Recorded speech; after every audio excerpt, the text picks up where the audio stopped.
Labrīt! Es esmu pie jums pirmo reizi jūsu dārziņā, tāpēc iedomāsimies vēlēšanos.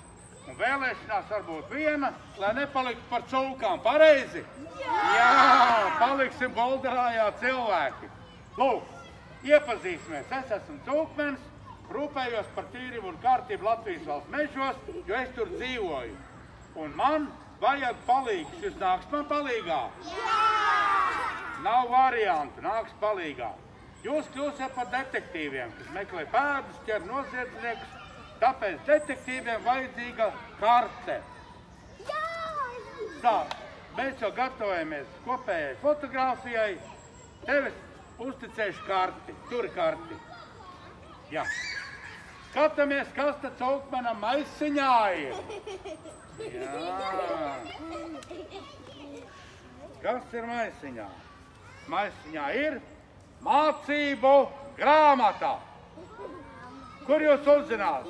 Kas ir cūkmenis? Ko viņš dara? Kā cūkmenim var palīdzēt? Kā rodas mežs? Kā mežā jāuzvedas? Kādu labumu mums dot mežs? Es esmu arī internetā. www.cūkmenis.lv 22 videoklipi audzinātājiem, lai vieglāks darbs. Tur es visu izstāstīšu, kas un